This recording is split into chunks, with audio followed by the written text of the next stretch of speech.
All right. Okay, ladies and gentlemen, our speaker today is Sean Donnelly, living in London, England, by way of living in Ireland. He is a marketer who I met on the wonderful marketing Twitter feed. Colin Lewis, who will be our guest speaker next week, actually talked about this research paper that Sean wrote about the modern marketing mindset. And of course, I couldn't get it because, you know, as a professor, there's a lot of stuff we have to pay for, and professors don't make enough money to pay for it. So Sean was so kind enough to send it to me, which I included in the module this week, as well as the slides. And so I asked him if he would speak to our students. And so he graciously agreed. He works for E-Consultancy, which is part of, I don't know if I'm going to pronounce this right, XEIM, Heim Publishing. Is that what it's called? I think it's hilarious that you're saying that. Yeah, it's called Exium. Okay, but, I can't. Yeah, they really made it. They should. That was a bad name. Terrible Sounds name. like a prescription pill. But as far as they're a marketing powerhouse, they have Marketing Week, E-Consultancy, Mark Ritzen's mini MBA. So they got it going on there. Anyway, without any further ado, Sean, take it away. Great stuff. Thanks very much, Tom. And it's lovely to virtually meet you all, and it's such a privilege to have the opportunity to speak to you today. I'm going to share my screen. Okay, hold on. Let me do a couple things here first. Hold on, man. No worries. Let me do this. I'm going to make you the co-host. Yes. And then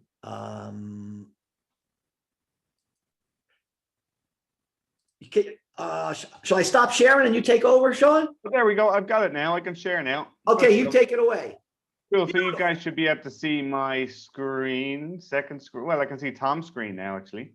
Yeah, I see. If you just want to go on a slideshow, beautiful. Got it. Good stuff. Okay. All right, let's do this. So, in terms of, say, logistics or anything like that, if anybody wants to ask a question, stop, interrupt, add anything to the discussion, please feel free to do that, because I'm aware it's not easy to listen to somebody talking at you through a screen for 40 minutes. So please do feel free to contribute.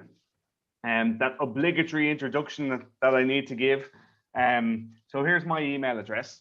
So do feel free to get in touch with me if you have any questions about kind of any materials that maybe E-Consultancy has published that you would like access to. Give me a shout, and I'll see what I can do for you.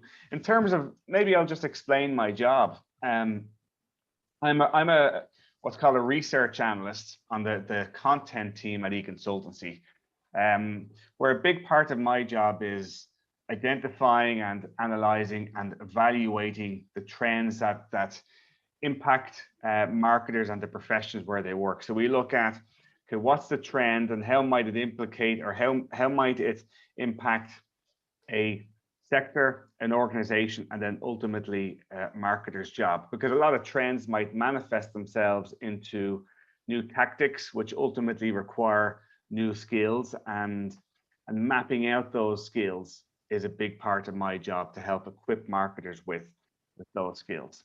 And we do that because we are by way of writing all sorts of research reports and best practice guides, and we provide training to marketers all over the world. In fact, I do have a colleague in New York. We did have an office there until recently, but we've all gone properly remote now. So this evening, we're going to talk about mindset. We wanted to try and understand this idea of mindset, and then talk about the value of cultivating a marketing mindset. And I've made some attempt to provide some guidance in terms of how you might sort of cultivate this idea of a marketing mindset in your own career. And so Tom has shared this paper that I wrote.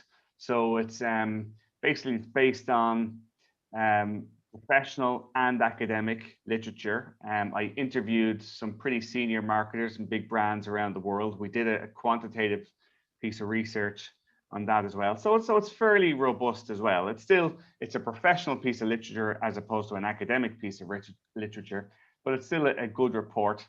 And in terms of the research objectives, I set out to understand, okay, well, what is this topic called mindset? And then beyond the conceptual sort of idea of this topic mindset, are there components of mindset that we can align with the profession of marketing? And if there are, can we create guidance for cultivating a marketing mindset? And so we published that in this report. So let's start by asking, what exactly do we mean by this sort of concept of mindset?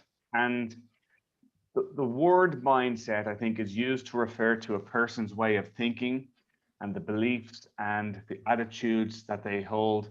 And it can arise out of experiences and our responses to experiences. And some of what might prevent us perhaps from fulfilling our potential might, in fact, be based on our mindset, because our mindset is it's the filter in which we experience the world very much. So it can deceive us because we have a human tendency for confirmation bias or searching for information that can reconfirm our beliefs. And that's something that filters all sorts of aspects of our lives. So we briefly touched on politics there. It's certainly something that can come into play there. And so our words and our actions are very much born out of mindset. So it's something that permeates all aspects of our lives. So if we want to change something in our life, then we need to start by actually shifting our mindset. And when we can start to aggregate mindset, then we can start to understand that it can be a powerful leverage point for things like personal and cultural change in terms of shaping our lives and so on. The good news is that once we can start to become aware of our mindset, then we can start to develop and transcend some of those personal beliefs and behaviors that maybe don't serve us. So in summary, mindset sort of affects what we believe, how we behave, and from a professional point of view, kind of what we achieve. So that's important in any professional context, but it's really important in marketing. And one of the things, so I know Tom asked me for a couple of quotes before we did this session, and one of them, I think, related to this idea that there are a lot of people who will tell you that marketing is changing all the time, change. And I would suggest that the profession of marketing isn't necessarily changing, but the environments where marketers work is changing, because we've got sort of rapid pace of technological change. In the last year, we have had sort of cultural change meeting technological change, because we've got this restrictions on movements. We're all either sitting in our bedroom or at our kitchen table rather than in the classroom at the moment. And so we need to be able to navigate that sort of landscape, and that's where mindset becomes really important. And where we got this idea of marketing mindset was from, I was investigating skills that marketers need to succeed. And we discovered that marketers need three mutually enforcing qualities. So they need skills relating to the ability to do something specific, usually with some kind of specialist or technical expertise. They need knowledge relating to an understanding of the principles of marketing, and also one's domain or one's industry. So that's typically acquired then through study, which you're getting at the moment, and then also through experience. But what we found really interesting was that whenever I interview senior marketers and I ask them to tell me what the most important skills are for marketers to succeed in their career, they talk about things like being comfortable with change, being open to and taking agency over one's own learning. They talk about having values and ethical values and being responsible and so on. And The thing is, while they are all very admirable qualities, they're not strictly skills. Now, when I'm interviewing somebody, I'm not going to interrupt them because that's not my job as a research analyst. And so we found when the more that they shared these qualities, we kind of thought, you know what, there's this idea of mindset. And perhaps it is this idea of mindset that is the foundation upon which a marketer or anybody really can build a successful career. Knowledge and skills are still incredibly important, of course, but it is mindset that will make the difference when it comes to navigating our future. So before we go any further, I've got some questions for you to think about. So these are just this is just for a bit of fun. So consider the following statements and decide whether you agree or disagree with some of these things, okay? So I'll read through them. So number one, generally, you can't change how intelligent you are. We all have a set level of intelligence. Once you reach adulthood, your abilities don't tend to change too much. You have a certain level of talent, and there isn't too much that you can do to be able to change that talent. It's hard to keep learning new skills, and when deadlines loom, the best approach is to knuckle down and do the work yourself. If you work at it, you can increase your intelligence levels.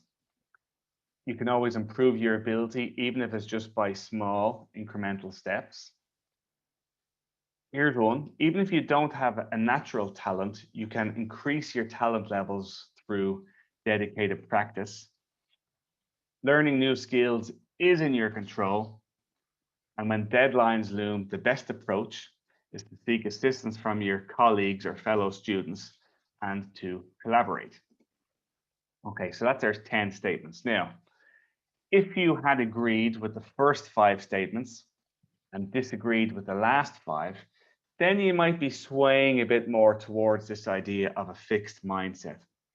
Or if you generally disagreed with the first 5 statements and agreed with the last 5, then you might sway a bit more towards this idea of a growth mindset. Now, these questions were just for a bit of fun. It's not kind of statistically robust as a piece of research, but how you feel about those kind of statements can have a big impact in terms of how you show up at work and how you show up in the world in terms of continuous improvement, being able to unlock new skills, the experiences that you might step into, and how you might show up for your colleagues when you're under pressure.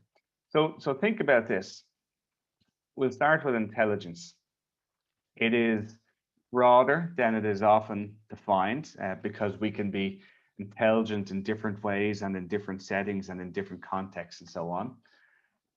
When it comes to ability, intelligence actually says nothing really about our potential. In fact, we can only know our potential by accepting challenges and stepping into growth. And that's a really important thing to think about then in our career in terms of stepping into the challenges that we have the opportunity to face. Learning new skills doesn't need to be a function of innate talent because we can get better through progress. We can all improve because learning something new is a function of practice times time applied to a topic. I'll say that again. Learning anything is a function of practice times time on that particular topic. So it is something that is in your control. And then when it comes to working alone or with others, we need to understand that effective teamwork will always lead to better results. And there are all sorts of examples in nature of when animals collaborate that they achieve better results, or when two workhorses work together, they become stronger in terms of what they can pull and so on, the loads that they can pull. So sorry to use that word synergy, but you guys are in business school, so I'm sure you get that word. So let's explain what we mean by this idea of fixed growth mindsets. And you're probably familiar with this stuff, but it's worth revisiting again. In short, the fixed mindset believes that we're born with a certain amount of ability or intelligence. So you've either got it or you don't. And when we live in a world with that kind of point of view, we might actually then start to see things like effort as being a bad thing, because to try really hard at something, or if something seems really difficult, you might think to yourself, well, actually, I'm not smart, or I'm not talented enough at this. If I was more talented, I wouldn't need to put in this effort. And so when we live in that place, we live with a lot of fear of making mistakes and looking silly, which can manifest itself in trying less stuff, in getting stressed more easily, in enjoying our lives a bit less as well, to be honest. Now, the thing is, when I mention this idea of fixed mindset, this can manifest itself in different areas of our life. So you might sit there and think, oh, well, that's definitely not me. And maybe it's not you in a classroom environment, but maybe in a sporting environment or a professional environment, it might manifest itself. So it is something very much to reflect upon. And then we've got, so I mentioned when I interview senior marketers, they always talk about the ability to embrace change. And that is very much characterized by the growth mindset, which is grounded in the idea that what we're born with is actually just a starting point. And that with diligent time and effort and focus, we can grow and we can develop. And the good news is that's not just sort of woo-woo motivational stuff. It's backed up by the research. People with a growth mindset tend to have a greater ability to deal with change and to be more open to new learning. And they tend to see that failure as simply a springboard to new learning, because failure provides a point of analysis where we can analyze that to understand what we did wrong so we can learn, as opposed to something that we should avoid at all costs. And it seems so simple, but it really is the key to unlocking skills and continuous improvement. So what's the role of mindset from a sort of business point of view? Well, if mindset refers to an individual's way of thinking, which in turn can have an impact upon our beliefs, and organizational culture, if you think about it, kind of refers to a set of beliefs and values shared by members of a group and that leads to certain patterns of behavior.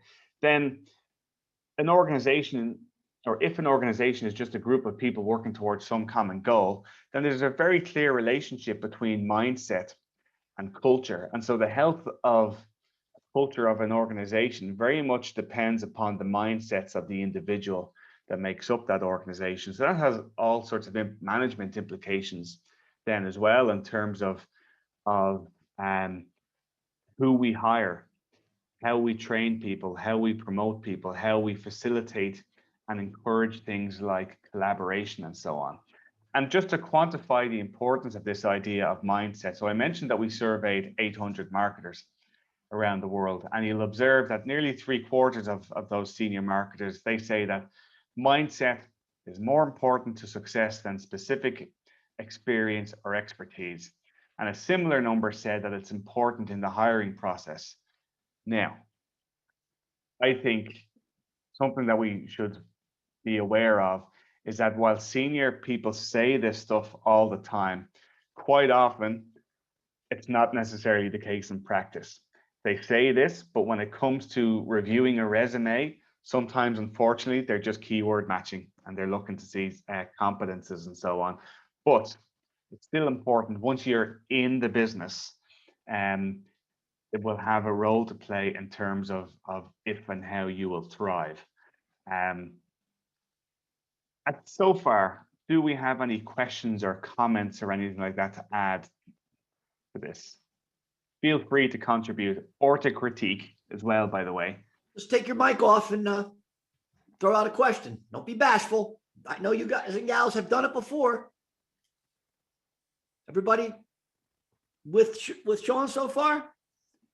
I know we've talked about growth mindset. because Carol Dweck's book, The Mindset, The New Psychology of Success, I know in the first class I mentioned it because I'm a big believer in it.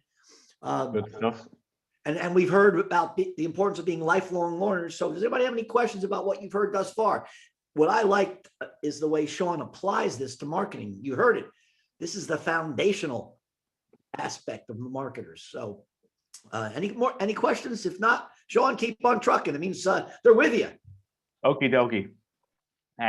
Okay, so if we take a step back, we can think about the landscape that we're in the last year. We have this incredible acceleration of change in terms of how we study, how we learn, in terms of how I work. I haven't been in my office for a year, which I'm quite happy about, to be honest with you. The day I need to get the tube to work again, I will be very resentful. And so from a business point of view, we've had all sorts of things in terms of accelerated digital transformation programs. So you probably, I'm sure you've heard this phrase, digital transformation. But for a lot of companies that had these DT plans that were planned out for the next 3 years, this time last year, all of a sudden they needed to roll out that plan in a month.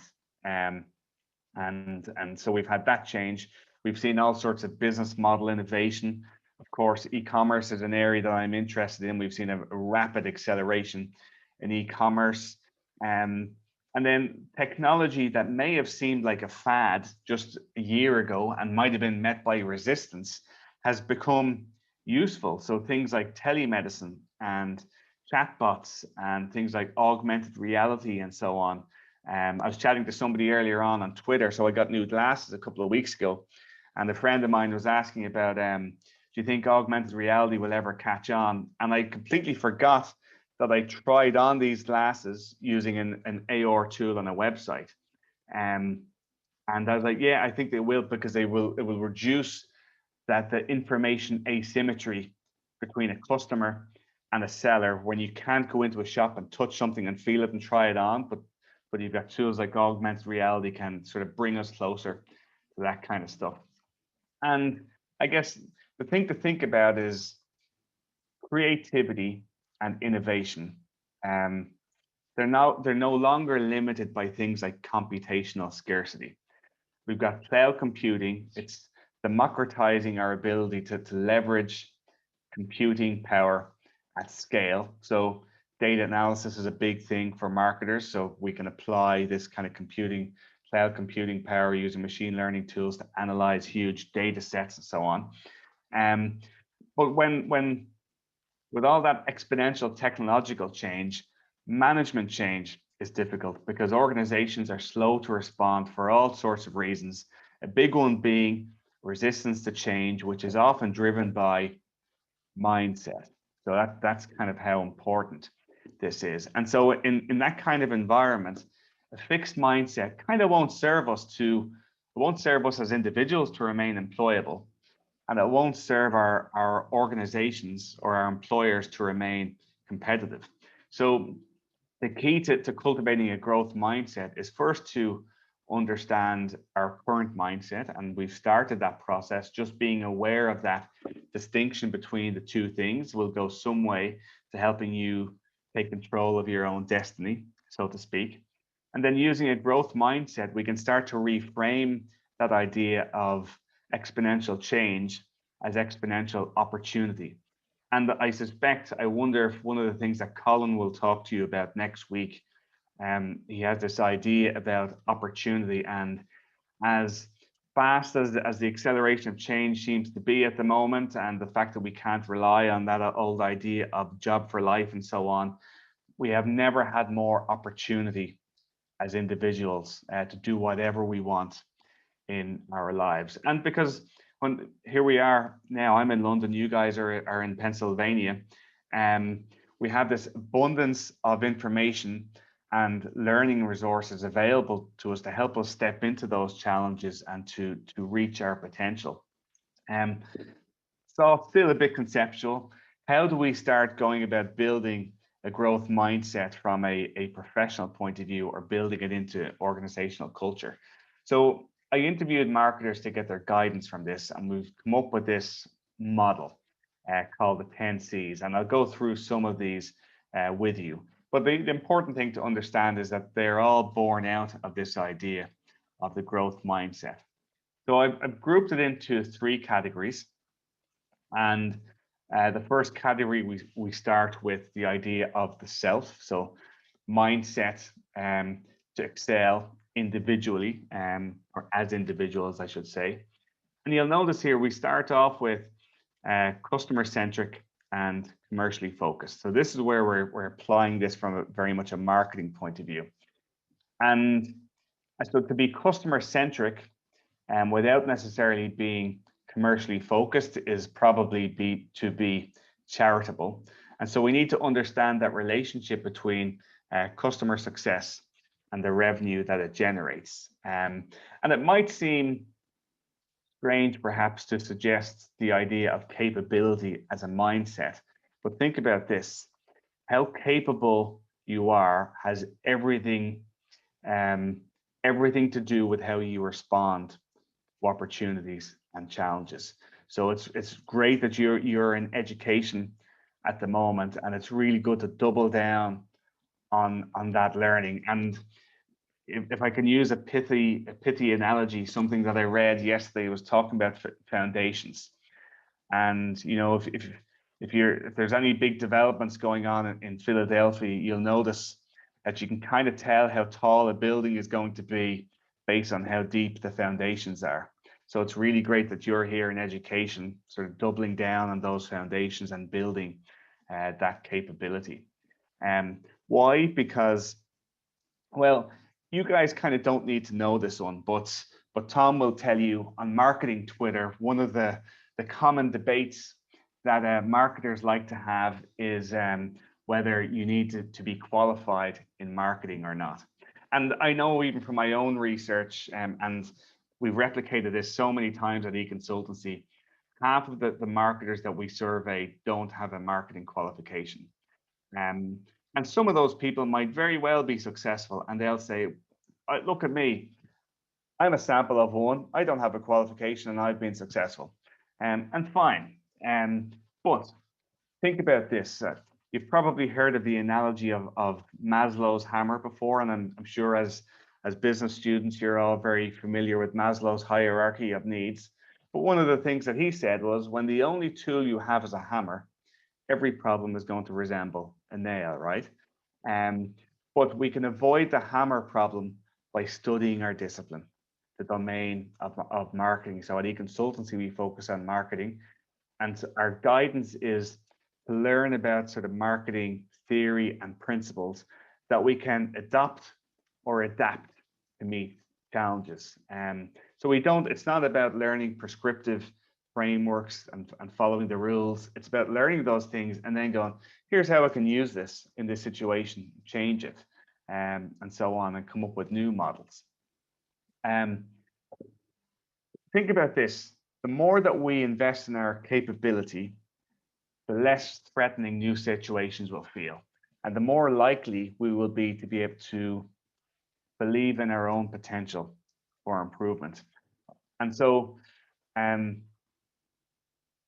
no matter how highly trained you are, you should always question your knowledge and where it originated. And that's something that some of those non-qualified marketers don't have. So they rely on experience, but they've got no other sort of frame of reference. It's just based on experience. And so it's really important that we can sort of double down and sort of focus on our theory and so on. How well, excuse me. Yeah, something to take away from this. Okay. As we increase our capability, we also increase our potential. Because back to that idea that we talked about at the start, our potential is actually unknowable. It's something that we will always be trying to reach our potential. I think the word is an asymptote. It's something that we never quite get to. Now, I would say to marketers, if I was talking to them in a professional environment, I would ask them, well, how well do you understand the roles and objectives of your colleagues? Because something that we can do is beyond theory and so on. we can say, okay, well, if I want to improve my capability, well, then at work, I can say, okay, well, am I capable of deputizing for my colleagues or for my line manager? And so if I wanted to progress in my career, well, then that's a really good place to start, to be able to deputize for some of those people and try to understand the challenges then that they face. Then from a team point of view, you'll notice I've grouped these, so I'm not going through every single one of these C's for you. And we need a bit more time for that. But our next group of C's is how to excel within a team. And I talked about senior marketers talking about things like collaboration and so on. And so here are these C's. So we've got committed to embracing change and lifelong learning. We've got confidence, which comes from the Latin confidere, which literally means to trust. And so back to that idea of capability, without a reasonable trust in your own capability, it is difficult to achieve success. Whereas confidence in the absence of capability is self-deception or delusion. Have you heard of the Dunning-Kruger Syndrome? I'll look to see if I can see people nodding. I see Tom has. Can I see anybody nodding? Dunning-Kruger, yes or no? No, okay. So I saw, is it Mukbel? With the beard, Mukbel? Is it Mukbel? I saw you nodding. Hey, I saw I you was going nodding. the other way. Okay. No, I was shaking my head no. Okay, good stuff. So Dunning-Kruger, you're going to meet these people when you work with them. They're people who are overconfident. They've got too much confidence in their own capability. And basically their confidence is not backed up, or sorry, excuse me, their confidence is not backed up by competence, and they have no awareness of this whatsoever. And so when we talk about confidence, it's not about having an ego. It's simply about trusting our capability. That's all we're talking about. It's not being overconfident and so on. And by the way, just something to reflect upon in terms of that idea of Dunning-Kruger, that can work the reverse way as well. So we've all heard of imposter syndrome. We've probably all experienced it. And that is when sometimes we will meet or work with people who are incredibly capable, but they lack the confidence on the other end as well. So we need to try to find the balance there. So we've talked about being committed. We've talked about confidence. Let's talk about curiosity. Part of what marketers do. As marketers, it's our job to scan the environment, to observe the environment, to continually understand our customers and their customers' behavior and so on. It's kind of our job to do that. And then we've got creativity. So capable, committed marketers are confident. That empowers them to be curious, which can lead to them seeking more information and kind of being curious and asking questions and so on, which in turn can spark creativity and creative problem solving and producing new and novel products or new and novel ways to try and reach our audience. So if I can double back on this idea of confidence. So we talked about commitment and capability and breed confidence. So when we are capable and when we trust ourselves, we can progress through this cycle. I'm calling it the cycle of performance or the boom loop, whatever you want to call it. But when we're faced with a situation that is beyond our capability, that's where doubt can set in. And it can cause stress and potentially unfocused effort and so on. And if we don't seek any kind of intervention, then it can reduce our performance and reduce our confidence and have an impact, a negative impact then on our mindset. And so the key to cultivating confidence and growth mindset is actually to interrupt that doom loop. Let's call it the doom loop by stepping into challenges and seeking support from people. So asking questions and holding your hands up and saying, look, I'm not too sure what to do here. So seek support from your line managers and colleagues who might be able to help you by sponsoring training or getting mentoring and stuff like that. And maybe this is something you can do as part of your studies. In fact, Tom may have said this to you before, But one of the greatest advantages that you have in being a student is that you can pick up the phone or email anybody and say, hey, I'm a student, and can I buy you a cup of virtual coffee? Any chance you'll give me 10 or 15 minutes of your time? Because once you're working and you make that phone call, it's harder to get in touch with people, because then they're going, oh, this person's trying to sell me something. I don't have time for this. But when you're a student and you appeal to people's better nature, then they might step in and help you with some of this. So if I can give you one piece of advice, I would do that. So we've got a reflection question here. When you experience challenge or doubt, how do you respond? And the thing to understand is that we will always experience this doubt. But the key really is not about avoiding this, because avoiding it is when we step back and don't step into challenges, and that's fixed mindset. The key is actually how quickly we can get back from that doom loop into the boom loop. So our goal really is to increase the speed at which we can switch back into those loops. And the more we do it, the faster and faster those loops will get. Now, how are we doing for time? Because I've spent, okay, we're 34 minutes. That's good. Okay. I think it's worth taking a moment to talk about creativity. So we talked about capable, committed marketers are confident, which empowers them to be curious, which leads to more information seeking, which can lead to more creativity. So in that sense, creativity is not some sort of magical act of inspiration. It is the result of hard work built upon that commitment and capability and curiosity. And so I think it's really worth mentioning that, so that we can distinguish between these ideas of artistic creativity and incremental creativity. Because in marketing, and there are a lot of people who talk about creativity. If you go to any conference and you listen to any panel, they'll talk about creativity. But within marketing, it's such a broad domain with lots of underlying skills within the discipline. Fine, you might work in a creative agency where you might require some more of this kind of artistic creativity. But for other marketers, what's actually important is incremental creativity. So how can I improve a process by 1% or 2%, or improve something a little bit every single day? So when we're talking about creativity,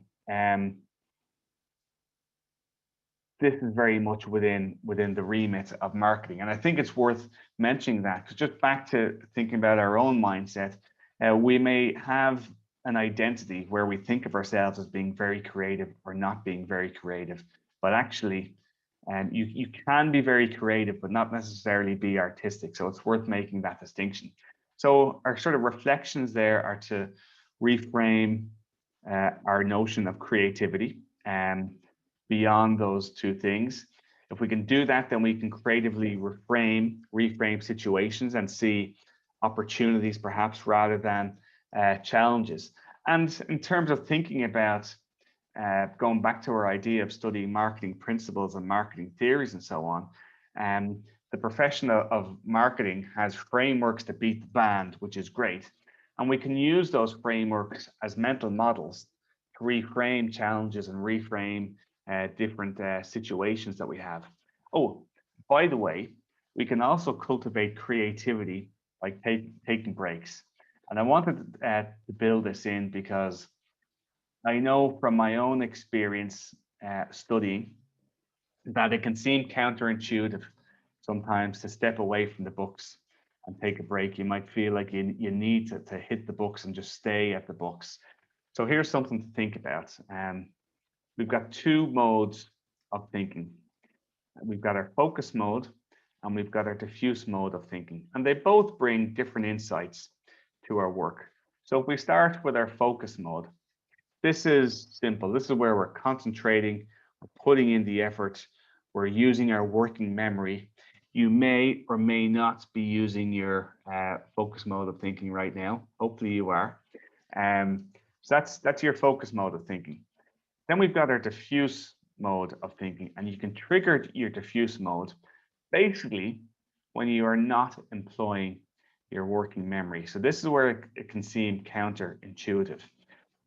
It's unconscious thinking happens basically when we're not paying attention, when we are doing nothing. And it's a process that accounts for the ideas we have, that the aha moments that we have when we're in the shower, in the middle of the night, when we're out for a walk in nature and stuff like that.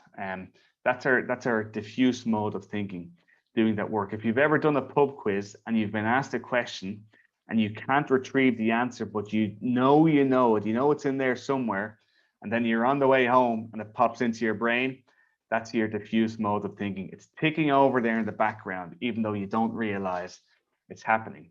So what's the guidance here for you? Well, basically it is to work or study in this idea of Pomodoro sprints, which basically means 25 minutes on and 5 minutes off. And when you take a break, have a Kit Kat, make a cup of tea, a cup of coffee or whatever, because you can't engage your diffuse mode of thinking if you're doom scrolling Twitter or looking at TikTok or whatever. Why? Because you're still in your focus mode of thinking there. So you actually need to do nothing. And there's actually research that shows that people that drink a lot of tea, they're more likely to be more creative and more productive. Now, I would suggest that creativity has nothing got to do with the hot liquid or the tea leaves, and it has more to do with that person gets up from their desk every half an hour and they go off to the kettle and they make a cup of tea. They might talk to their spouse or their colleagues for a few minutes and then go back to work. And it's really important. It's a really important thing to do from a studying point of view as well, because there's a choke point when it comes to learning and getting things from your working memory into your long-term memory, where things can be stable and retrievable. And so it can be handy to let information settle, new information settle, by taking those breaks and going for a walk and getting enough sleep, because that's when our brain sort of consolidates lots of information. Then we get to our final 3 C's, which are sort of based on our company. So to cultivate curiosity and creativity in their truest sense requires us thinking in terms of uncertainty, which can require us to respectfully challenge both our own beliefs and also the beliefs of our colleagues, or the beliefs of how things might be done in the organization that we work in. And the act of challenging is associated with courage, and that is having the courage to stretch our abilities and turn those obstacles into opportunities, and also the courage to present our own ideas, because that can be really difficult to do. Like, I know it is difficult to do in the classroom. It's even more difficult to do in a professional environment. But courage and confidence are also really important when it comes to accepting constructive feedback as well, to be able to update our own mindset. So yes, it is good that we should be able to respectfully challenge people, but we also need to be aware of that means we need to allow ourselves to be respectfully challenged. And that goes back to that piece about confidence. Confidence isn't about being overconfident and having ego. It's about being confident enough that somebody can say, hey, Sean, I think you've got that wrong, and here's why. And I can say, let me reflect upon that, and then say, actually, yes, you're right. So we need to sort of beware of dogmatic thinking, so to speak, and watching our ego, because that is just a conditioned pattern of thinking. And by the way, dogmatic thinking can get in the way of critical thinking. So we talked about, or Tom talked about Trump earlier on.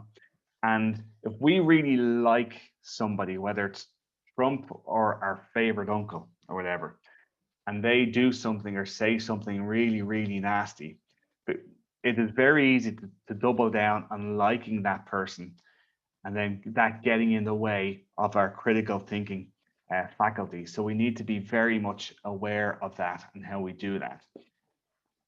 At the heart of challenging and being open to being challenged then is this idea of collaboration.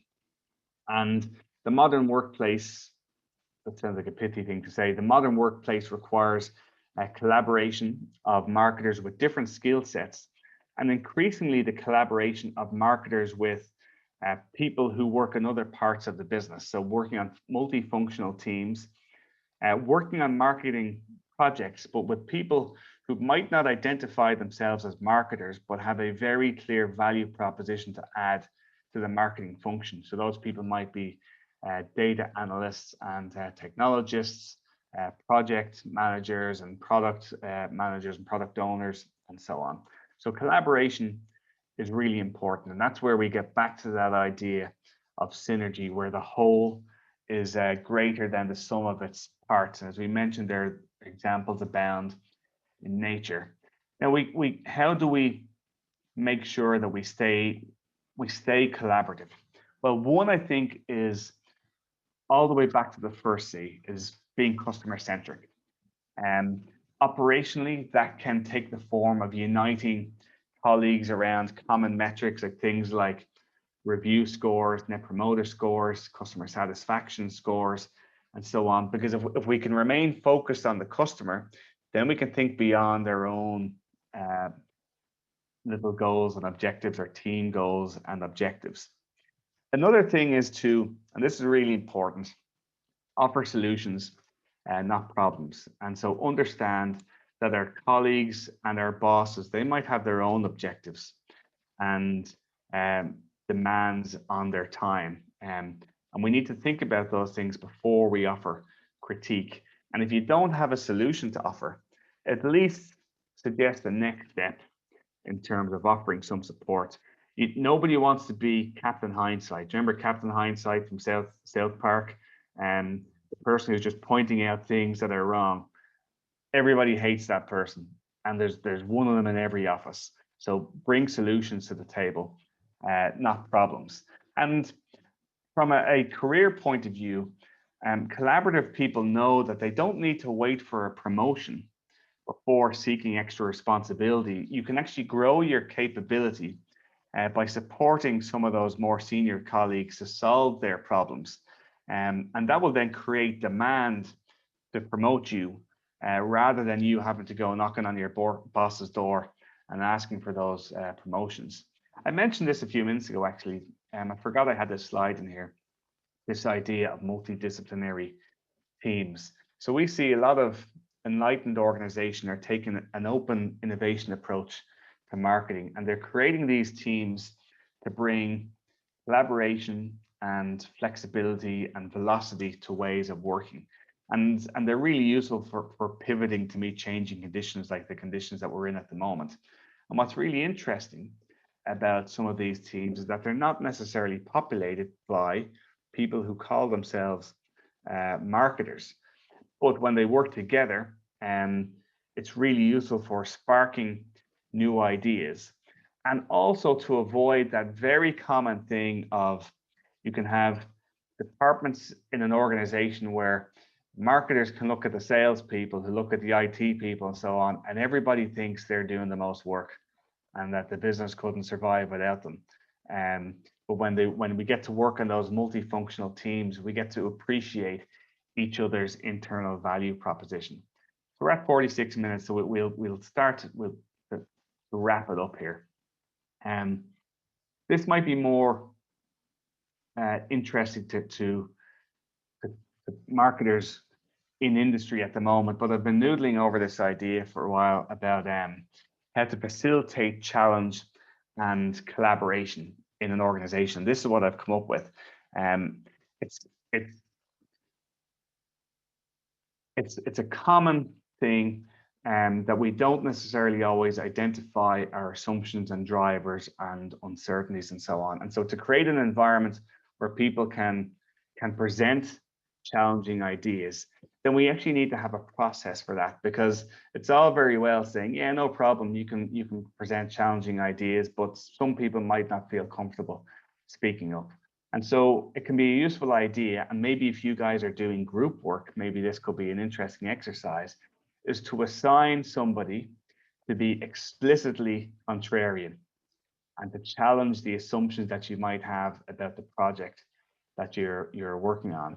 So another thing you can do is you work on a project, project multiple scenarios. And I guess the goal is to acknowledge that there are multiple futures, and it's worth thinking about what those multiple futures are, rather than assuming actually things can only go a certain way. So there's an idea.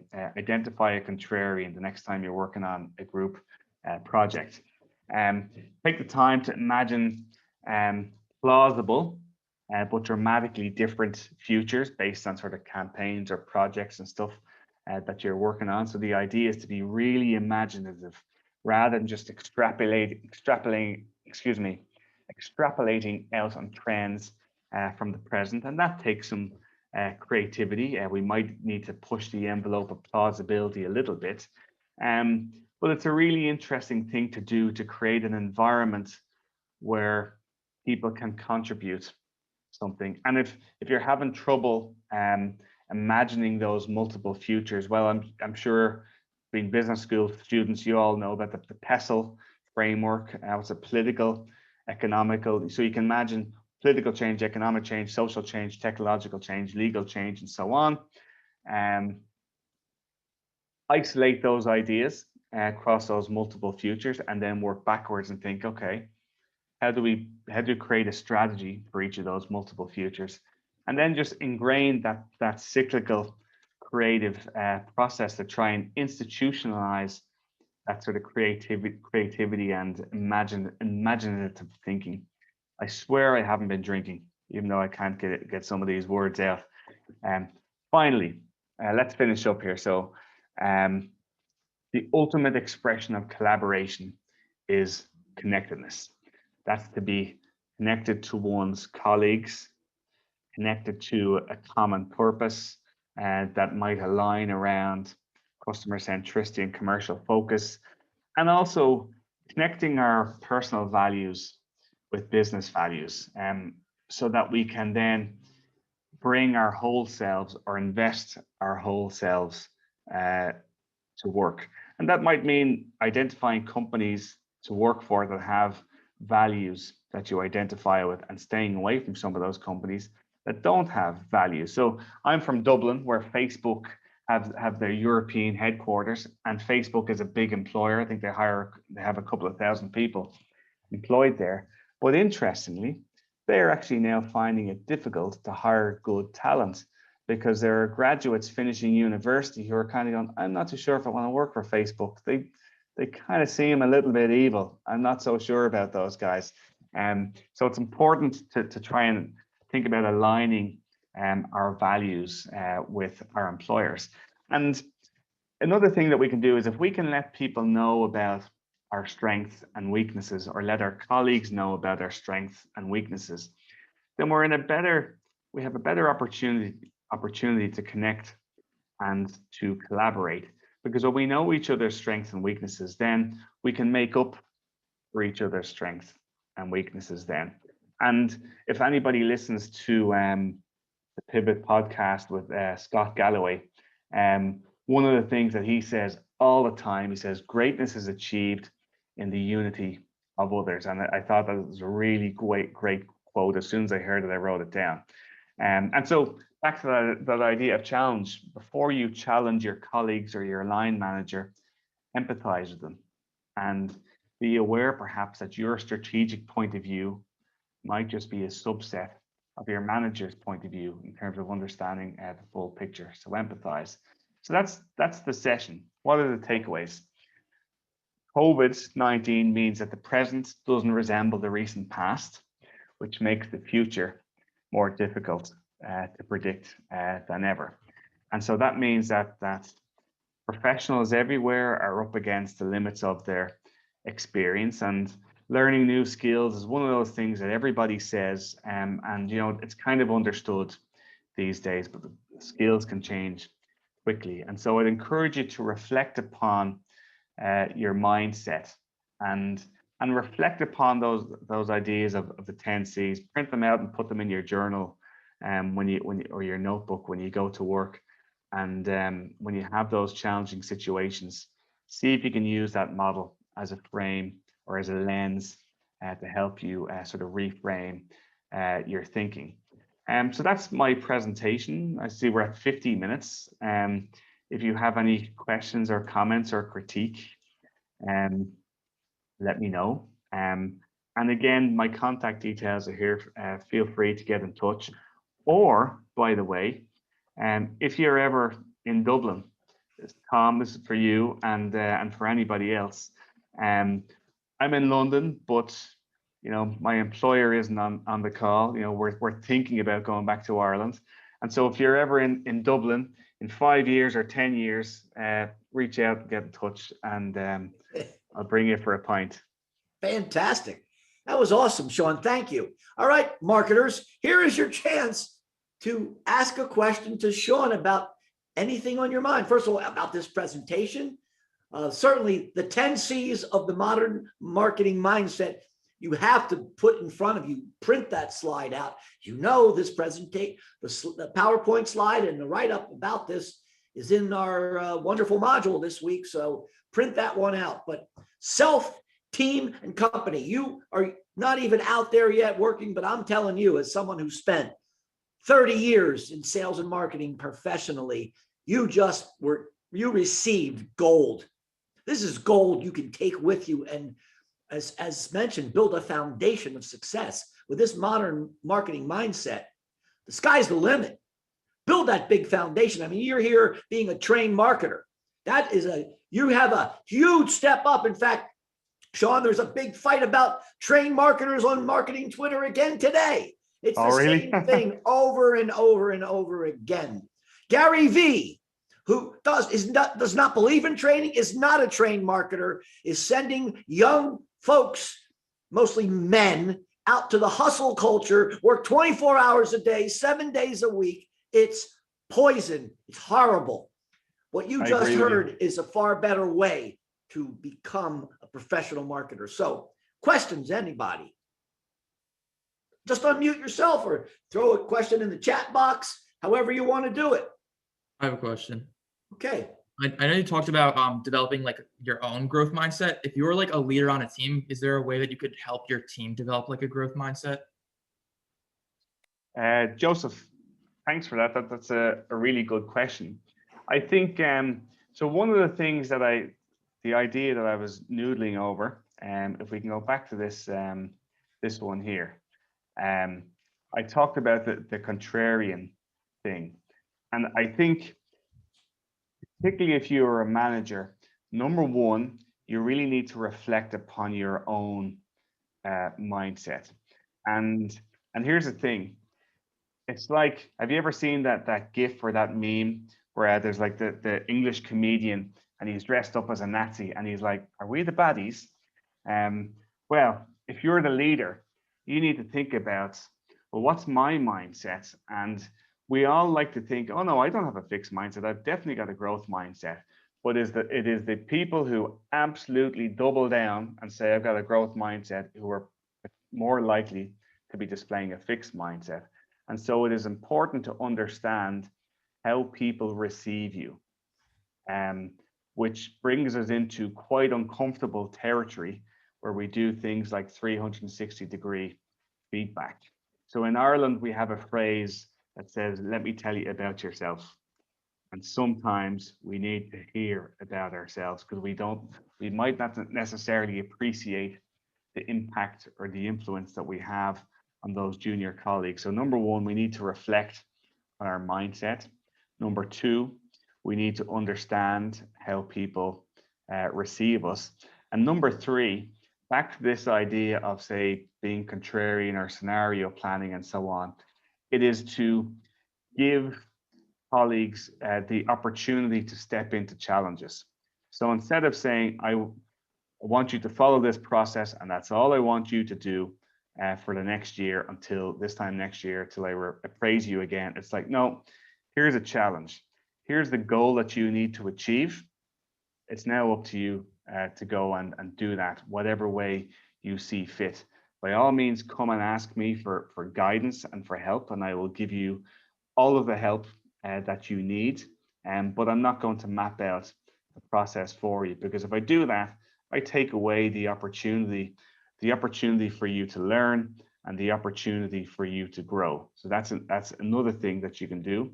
And then, as a very simple thing, as a leader in things like meetings and so on, one of the things I like to do is like give people a card. I don't have any post-its now, but imagine you had like a red card and a yellow card and so on. I would say to people, okay, Joseph, here's a card that, or let's call it a token that you need to spend today in this meeting.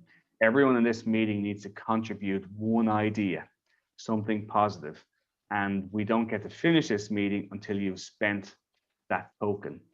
And another thing that can be useful for, that's useful for bringing out people's ideas, but you can also use it then to limit people who talk too much and talk over people. It's like, okay, maybe you might say you've got 3 or 4 tokens to spend in a meeting, and that's all you can spend, which means that guy or girl who won't shut up, they can only spend their tokens and present their ideas. And then the people who normally stay quiet, then they have to participate by spending those tokens, so to speak. So they're my suggestions for you, Joseph. Thanks for the question.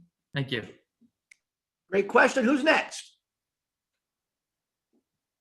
Ask me a question about London. Ask me a question about Ireland. Who wants to travel or work abroad next year? Kathleen Shannon, you better show up 5 years from there. Come on. I definitely will. What I guess I would have a question. You were saying that you're a data analyst. What would you say is like the highlight for you to go into that? Because that's something I'm definitely looking into for my future. So I just wanted to see like what your take is with that kind of job role and like what you value in that kind of job role. Okay, thanks, Kathleen Shannon. That sounds like a very Irish name. It is. Yeah. Okay, so that's a big question. There's a lot in it. And I've no doubt after this call, I'm going to think of other things that I should say. But okay, there's a couple of things that come to play there. So one, I'm actually not a data analyst. I do manage data, but it's not what I do all of the time. But I think there's a number of things. So we talked about curiosity there, and I guess probably the most important thing in terms of being a data analyst is to be able to ask the right questions to interrogate the data. And that requires curiosity and creativity, and that's far more important than to be able to do the heavy lifting number crunching. Why? Because, well, there are tools that can help do that for us. And also, some of that work can and will be outsourced, particularly now that remote working is becoming a thing. It means it's great that we can now work from anywhere, but it also means the talent pool in terms of the people that we're competing against to get a job has also got an awful lot bigger. So one is asking the right questions to be able to interrogate that data. And I can't state that enough, because asking good questions is hard, and not everybody actually is good at it. Two, there is to read widely or expose ourselves to other ideas, because one of the things about being an analyst is we have this job of, we have to synthesize information from all of these different places, and bring those things together to be able to present new ideas. So it's not just about having a data set and drilling into the data set to pull out some numbers. It's about, okay, what we have that insight, and we pulled out this insight from another data set. What's the relationship between these two things? And it's a really great skill to be able to identify relationships between seemingly unrelated trends and data. And that's actually a really important one for marketers these days as well, because we've got customer expectations are now crossing industry boundaries. So we talked about technological change earlier on. There's this idea that, you know, if any of you have Amazon Prime, and the experience that we have with Amazon Prime has primed us to expect similar things in terms of immediacy and personalized experiences with other brands that we might interact with. And that crosses into the B2B space as well. So when we think about some of those trends, and particularly trends that might seem like a fad. So earlier on, I talked about augmented reality, and we've got things like virtual reality and chatbots and so on.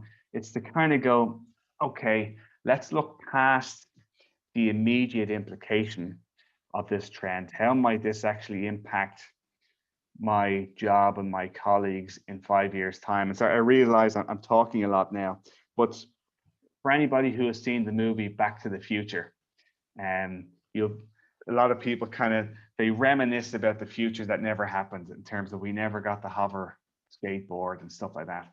All we got was 280 characters on Twitter, which might seem like, well, that's pretty shit.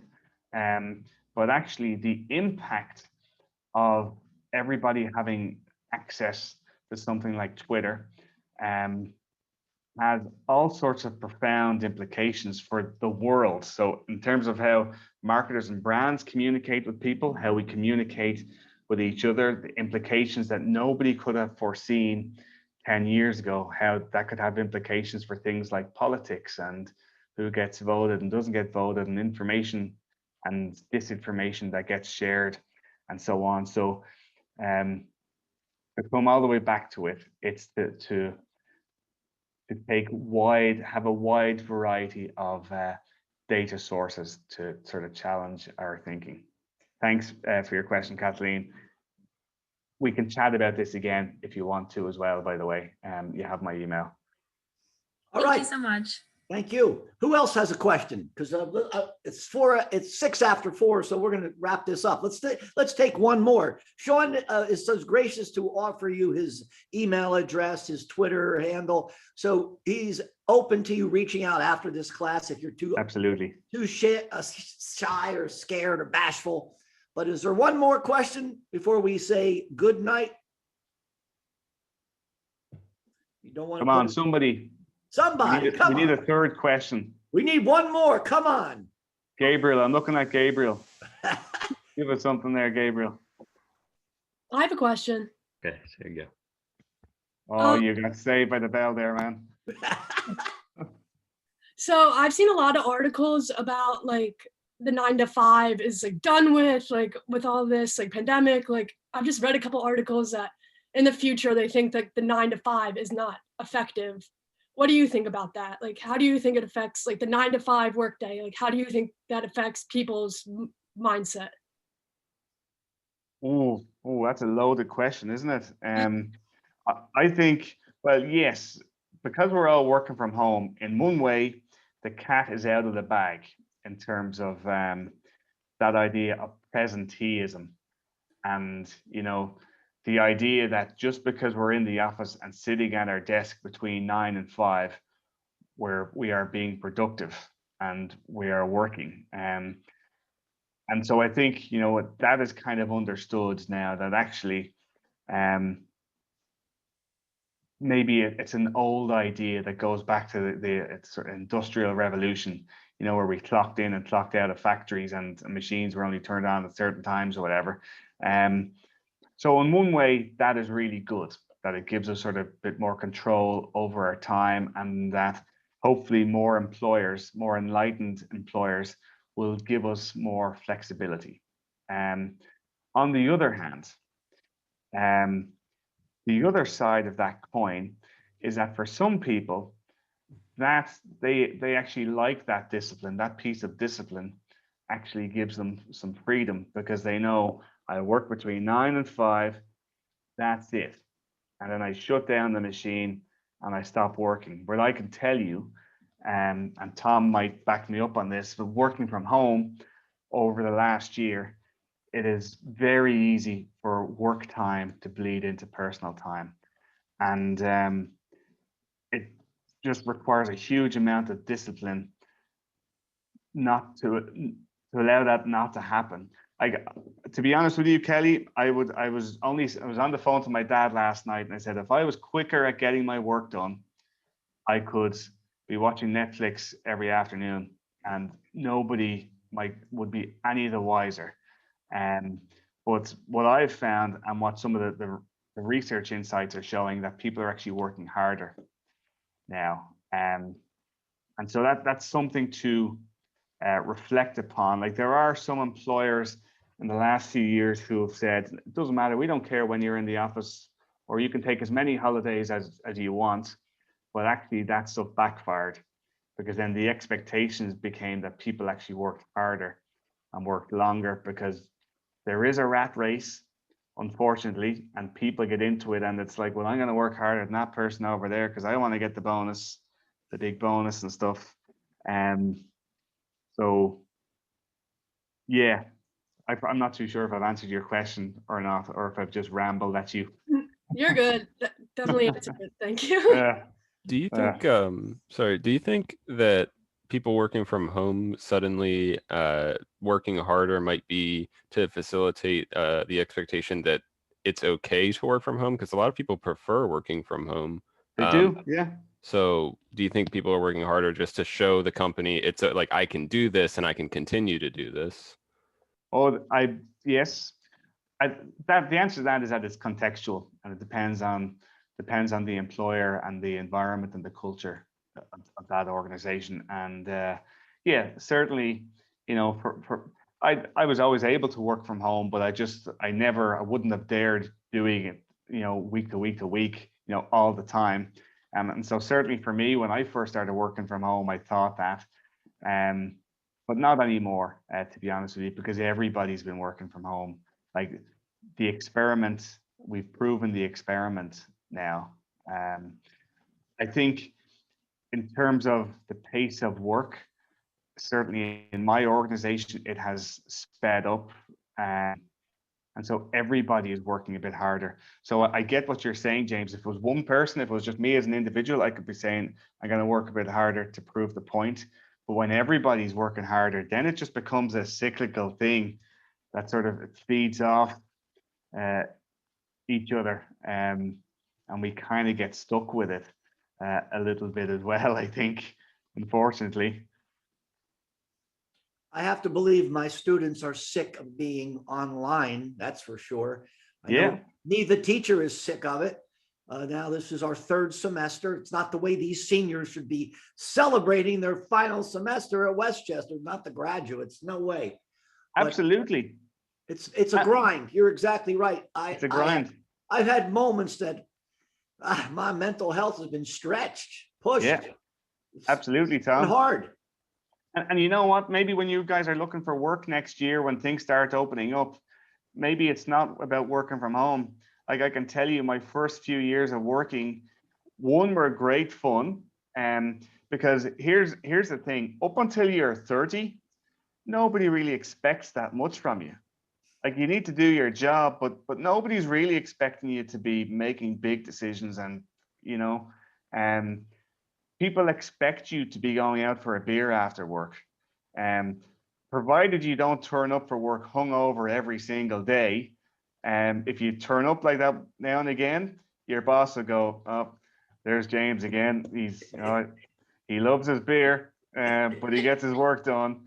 And it's a great place to make friends, and all that kind of stuff as well. So while I like work from home at the moment, it suits me where I am in my life. Well, if I was 22, I'd definitely be all about working in the office in the city centre, where we can go out and party on a Friday night after work, or yeah. Doing the good stuff. Well, hopefully sooner than later, we'll be able to do that, get back and have some semblance of normal life. Well, we've gone on now. I want to thank you, Sean, and I want to give you the same invitation. If you ever come to Philadelphia, you better reach out to me. because I'm taking you for the best cheesesteak and I'm bringing you to Levante and we're going to drink the best local brewed beer in Westchester. #1 in my, no, you got to try it. You'll love it. And if you Sounds like like a beer, great plan.